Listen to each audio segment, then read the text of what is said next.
Still got the intro. Oh yeah, that's fine.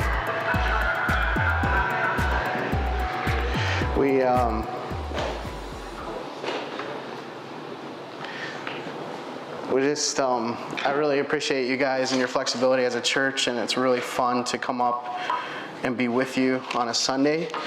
For those of you joining us online, you have a really great family of people here. If you can come out, I think that you'll find people who really love Jesus. They love community, and I think it's a good place to be on a nice cold Sunday. You can come in and warm up with us, and we can talk a little bit. We can share together. Let's pray real quick and get going. Hey God, thanks for your word. Thanks that you came to earth as a baby, and that's what this time of year was the original focus of. That's why we talk about Christmas, and the very name of Christ is in it. And we just want to look into your word today to discover how we can look more like Jesus in our lives, how we can care for our communities, our families, and our world. Thank you for who you are, and just look forward to this morning. In your name, amen. Well, if everyone wants to go to Matthew 8, I'm going to jump a bit ahead. Thanks for doing the Advent, you guys. Man, you pulled the long straw in like every sense of the word with that one. That was the longest reading, eh? Good work. Thank you for doing that, and thanks for all the music and stuff as well. We're just kind of working through Matthew 8, and I think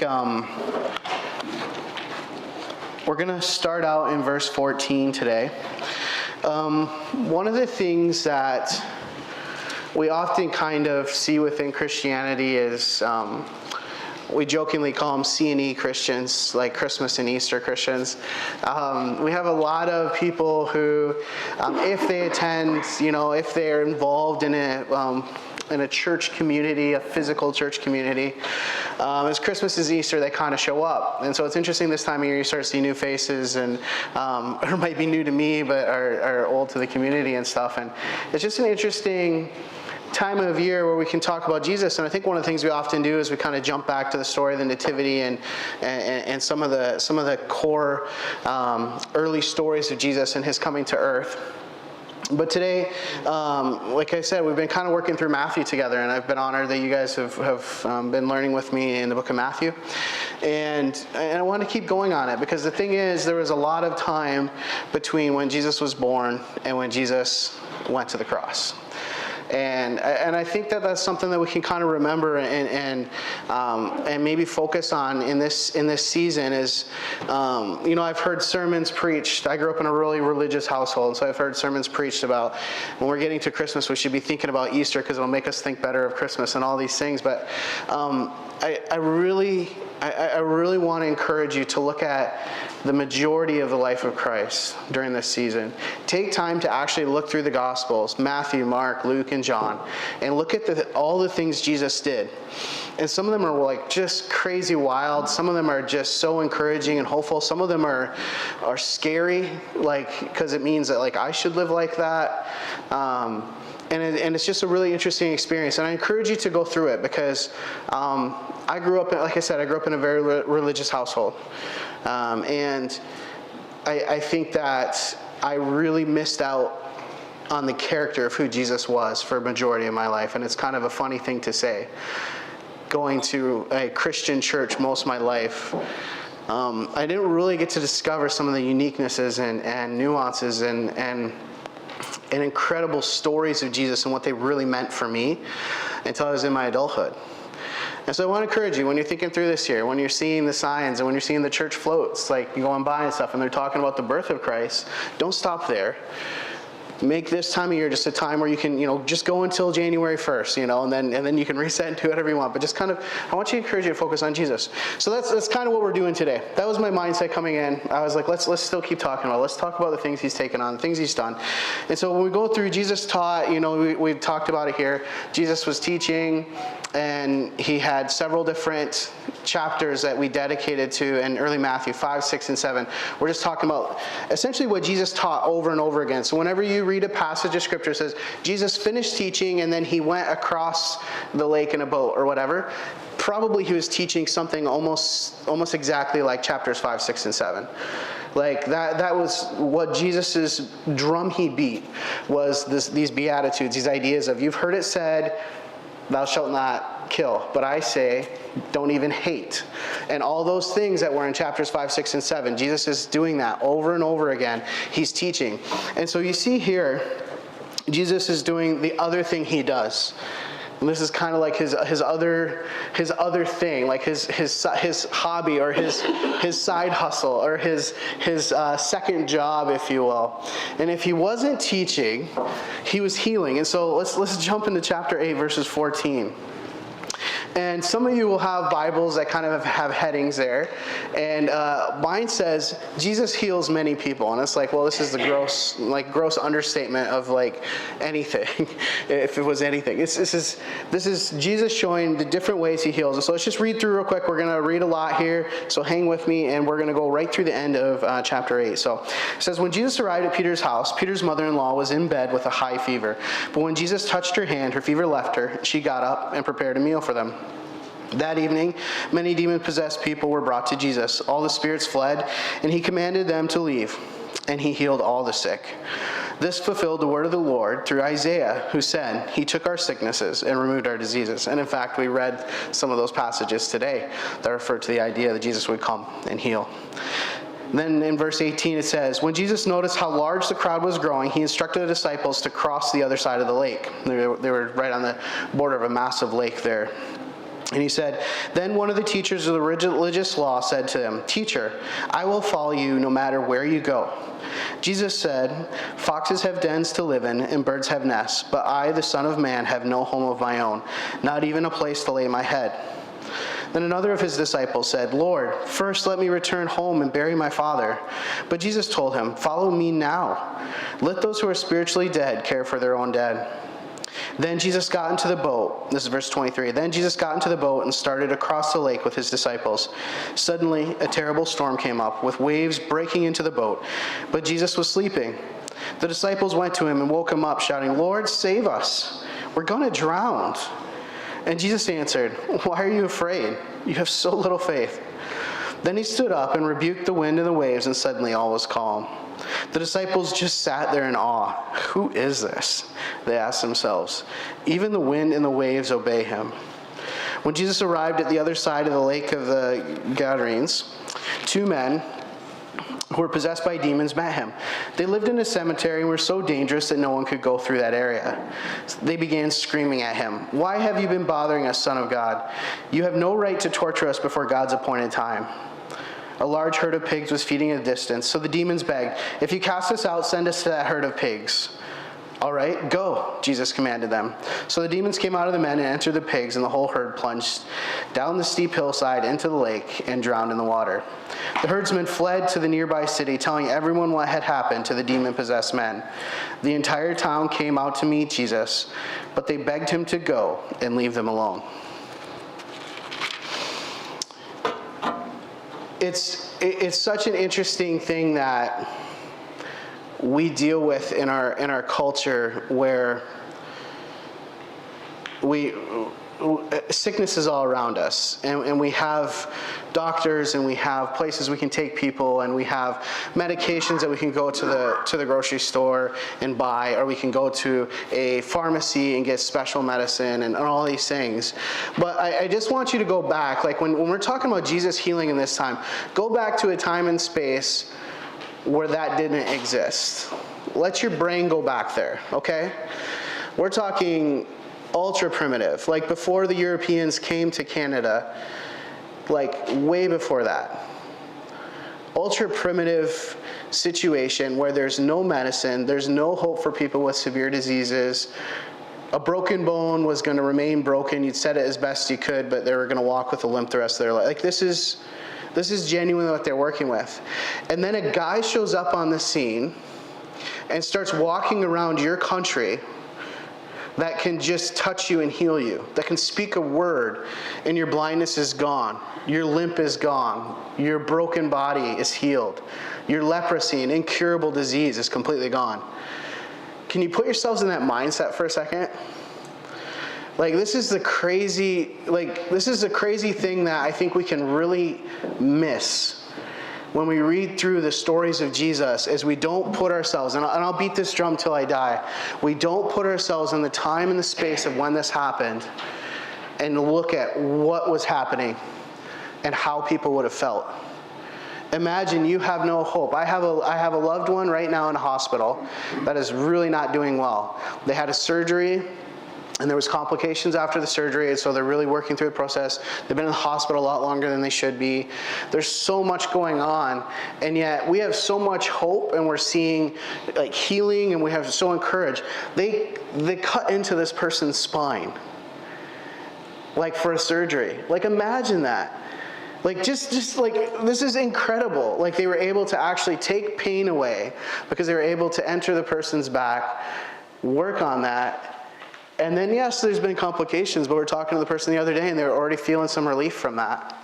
And that's fairly normal. I can talk about a surgery like that. That's not that abnormal, right? Like, do you know what I'm saying? Like, we really don't even look at that as that odd.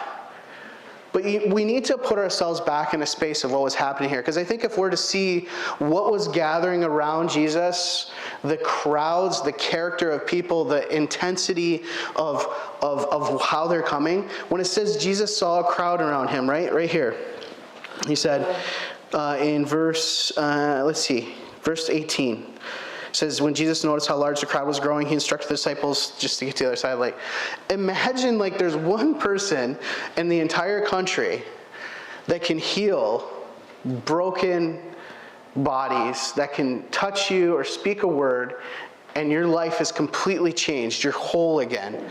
Everything that's wrong with you, everything you've been dealing with, inside, outside, whatever the sickness is, you're healed.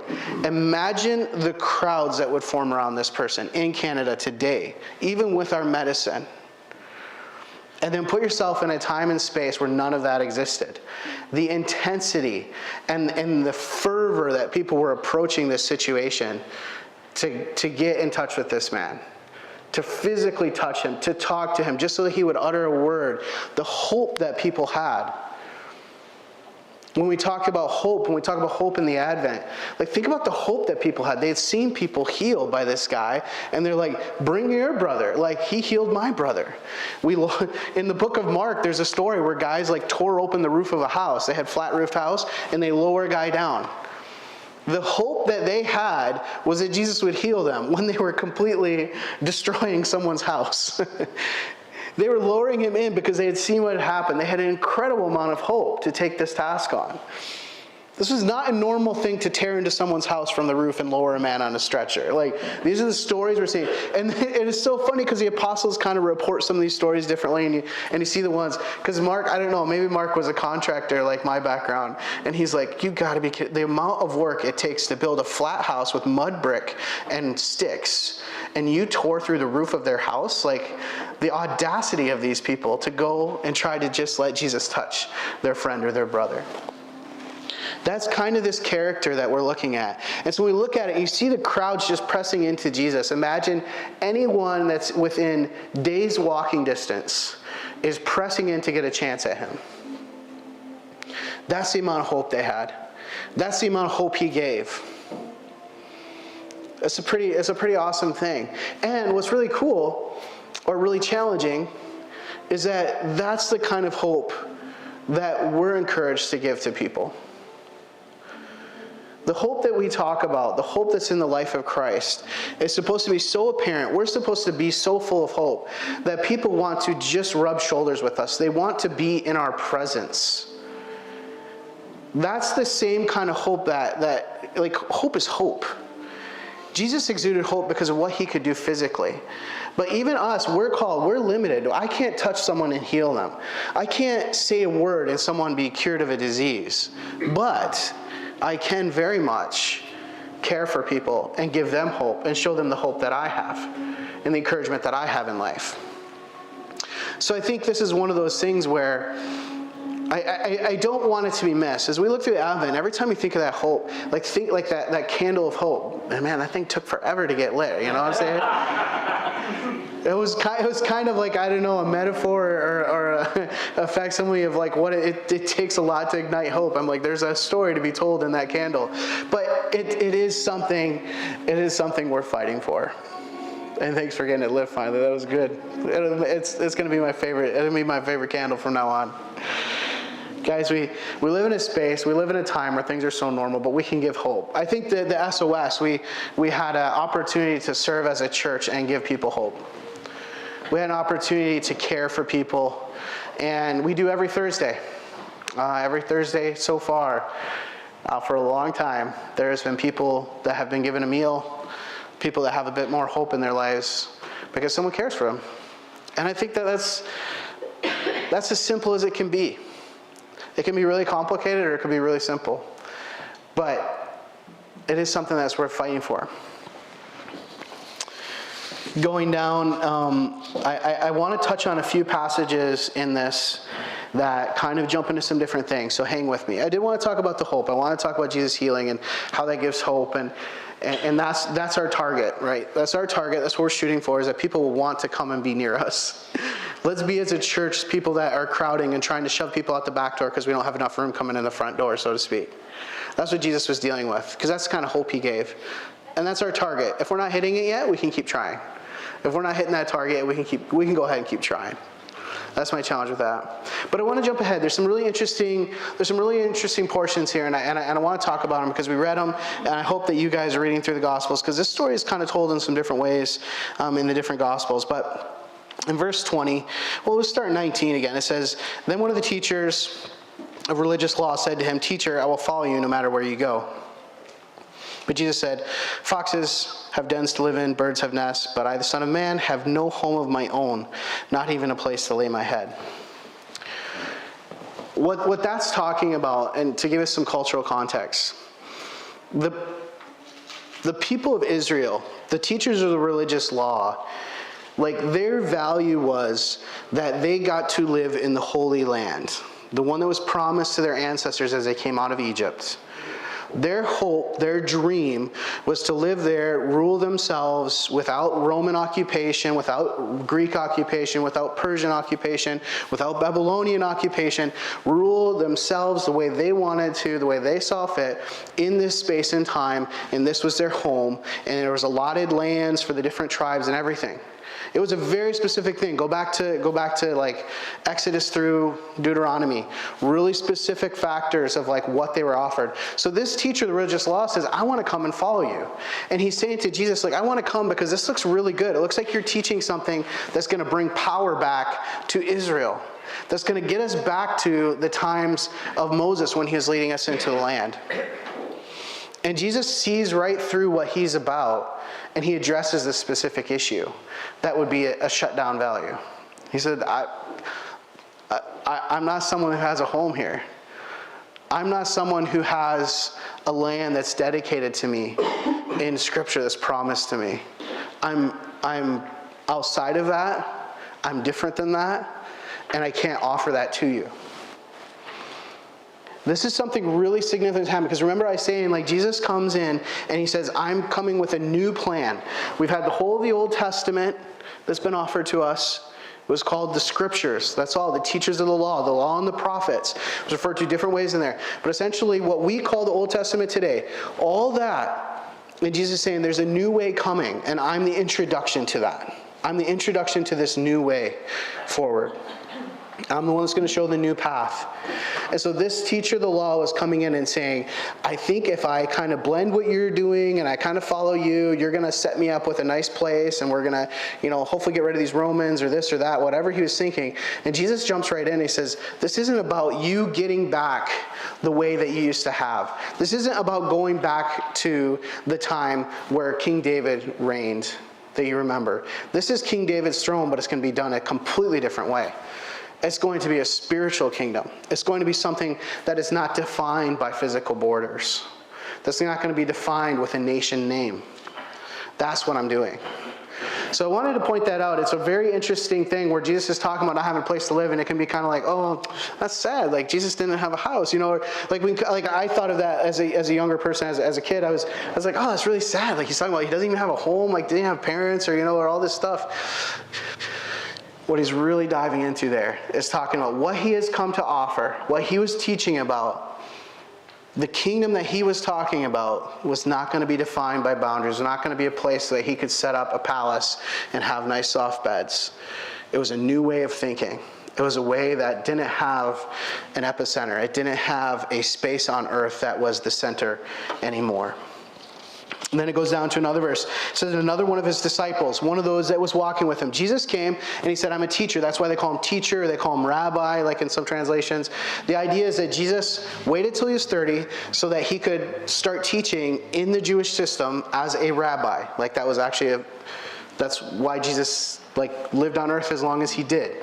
He waited till he could teach officially in the system. So he's a teacher. And so he had disciples, those who followed him and were learning and remembering his teachings. They weren't a super literate society. Only the men and only certain men could read and write. So a lot of the work was done through reading scripts and then memorizing them. People would memorize the entire of the law and the prophets by a certain age. So all these things are happening, and this guy's following Jesus, and he's doing that. He's trying to memorize everything Jesus is saying and trying to learn. And he says, Jesus, I just want to go, but what does he say here? I need to go home and bury my dad, right? And so I read this when I was much younger and didn't understand the culture of the era, and I was kind of like, that's really harsh, because Jesus comes right back and says, yeah, don't go back and bury your dad. You need to go take care of this. You need to follow me instead and follow it. I was kind of like, man, that doesn't, I'm really struggling with what that is, because it seems so unloving and uncaring, and especially in that culture system. One of the things in this passage that's interesting about that in the past is that when a person was mentioning this, it was kind of like, I need to wait till my folks die so I get my inheritance, kind of get things settled, get the farm in order, get some workers, and then I'll come and follow you. I want to wait until I'm comfortably situated. I've been a good kid. I make sure I get the good inheritance. I'm like the favorite child. Then I'm going to come and follow you. I promise I'm going to come and follow you. Just make sure you keep me a place, kind of thing. And that's I know that's minimizing a lot of what's happening. There's a lot of culture involved in that. But this guy was coming to Jesus. He's been following him. And he comes up to Jesus and he's like, hey, I love what you're talking about. I think it's really great. I think it's going to be cool what you're doing here. I think it's neat. I want to be someone who's recognized with you in a crowd, because look at these crowds. It'd be great if I was recognized as one of your followers. But first I got to go home and take care of some family stuff. I need to go home, make sure I get the farm so I can afford to keep following you. There's a cost here. So I want to make sure everything's established, make sure my dad is passed, so then I inherit, and this is all going on. This is most likely what's happened in this situation. And Jesus kind of just says, no, do it now, follow me now. And I don't think anyone knew except Jesus how short his time on earth would be. It's roughly 3 years. So I don't think anyone knew that when they were asking that question. It might have been different. But it's interesting, the standard he sets here, where one of his guys that's been following him for quite a while, one that's recognized as one of his disciples, steps up and says it, and just no, this is a new order. This is a new culture that I'm bringing into the system that you got to choose. Are you about making sure that you're financially and physically well off for your future here on earth? Or are you really worried about becoming part of my spiritual plan here? Are you actually worried more about what God wants us to live like and look like here on earth? So it was interesting. I don't know, maybe you guys have already had a lot of information on that, but I know when I was younger and I was reading these were two little verses where Jesus says something. I'm like, that's super harsh. Why would you talk like that? But it's interesting, even in the midst of what he's doing, these guys are coming up. He's healing tons and tons of people. There's crowds gathering around them. He's casting out demons. He's healing Peter's mother-in-law. These things that are all part of their system of care and all these, he's blowing their minds. And yeah, the people that are trying to stay close to him and follow him are still not getting it. They're not seeing that this is something new. When I was younger, I was like, how could you see Jesus healing people and changing their lives in a second with a touch or a word, and just keep doing the same thing that you're doing and trying to like twist Jesus into your story. That's what these guys were trying to do. It's kind of like, how can I make Jesus fit into my storyline of life? Because I like what he's doing. I like some of the stuff that he says, and I think that like I kind of want to be recognized with Jesus. I want to carry his name tag with me, kind of thing. It's like, oh yeah, I work for Jesus, But I want to keep my life the same. I like my things. I like the family farm. But I'm not saying it's bad. I grew up in a farming community. I'm a farm kid. That's not the point. But it's an agrarian society, and so there's like I want Jesus, but I want to shove him into the shell of my life and only let it affect what I want it to. I want it to be comfortable. I want Jesus, but I want comfortable Jesus, not edgy, pushing my buttons Jesus. Do you understand what I'm saying? Because this is what was happening. He was going against the culture, and that's why I spend time talking to you guys. I call myself an armchair historian, but the reality is, it's like if we don't understand history, we can't really understand what's going on here. So I appreciate you hanging with me in these stories, but this is our thing. If we're in there, if we're thinking about it, we do this. I used to think, like, how could people be like this? It's like I do this literally all the time. I want Jesus, but I want it to fit comfortably within the way that I view the world. Whether it is home, work, school, family, church, the gathering, the building, whatever form of church you want to be, like referring to, we want to shove Jesus into that and make it comfortable in our space. And if we're doing that, we're not actually letting Jesus be Jesus. We're not letting him do things. So here we go down, and I'm gonna go through it. This is one of the things. Jesus calms the storm. This verse really impacted me when I was a kid, and so I became really convinced that I should always pray for the weather I wanted. Whether I was going to school, whether I was praying for the game to be not canceled because of lightning when I was playing soccer, whatever it was, I was like, okay, man, if Jesus can pray for it, I can really pray for it. But what I find so interesting here is where this lands in this passage and some of the stuff I was just talking about. Jesus calms the storm. He said, hey, he rebukes them, which means he's kind of like, knock it off. It's kind of that tone of like a mom or dad's like phrase, that go-to phrase you have like to your kids, kind of like, knock it off. That's the tone that Jesus used with the storm, okay? So the disciples see it happen, and they've been watching him heal. They've been watching him cast out demons. They had watched him like be teaching scripture in ways they'd never seen before.